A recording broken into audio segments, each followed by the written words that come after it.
Welcome to the Internet Chess Club.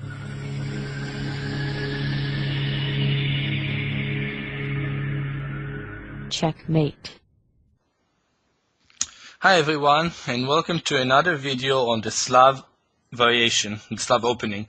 Today we will start digging into the Botvinnik variation and actually start seeing some lines not around but actually in that variation. So let's just start do that.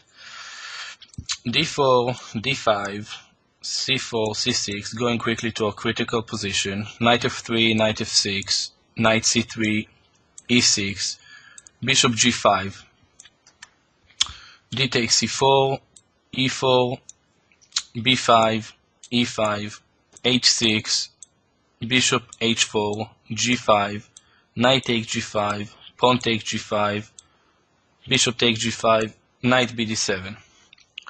In this position, white has two main choices, and because the material is so huge and vast, we will divide it into many different sections. Today, I would like to focus on the move g3. The main line is e takes f6. Some of them can actually transpose from one another, but we will try to look to the different line that don't transpose. g3. First of all, what is the idea of not taking immediately the knight? The idea is quite simple. If white take the knight immediately, black plays bishop b7, g3. This is most of the time white's main idea, to play g3 and develop the bishop here and then make a castle, having his king quite secured. But black can play here c5, and white is forced to play d5. And here black has several interesting possibilities. Bishop h6, knight takes f6, queen b6 is the main move, and few others. By playing g3 without taking on f6 right away, white is actually avoiding many of those lines, because after bishop b7, bishop g2, now no c5. So black can still play queen b6, take on f6, c5, d5, long castle. This is a line that we will deal to great extent in some of our future videos, but white did manage to avoid many of the other lines. So this is the idea behind g3. But obviously, if you can get and avoid many of the lines that you don't want, you give your opponent some other possibilities. The main possibility for black is rook g8.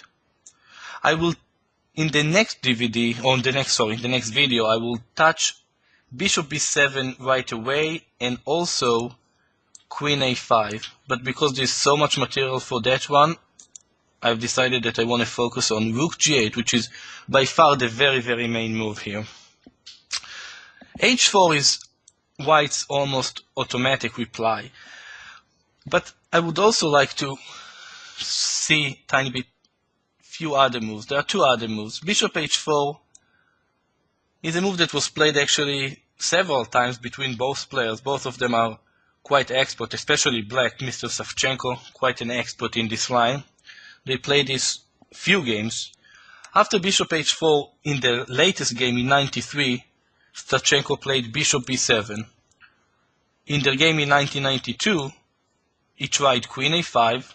Again, this is Magramov as white and Savchenko with the black pieces in both games. The first one is from Helsinki '92. That was queen a5, take on f6, bishop a6, a3, castle, bishop g2, knight c5, castle, knight d3, queen f3, and, well, it's a complicated position, but at least both of them thought that white was better here, and probably he is, although it's not so clear.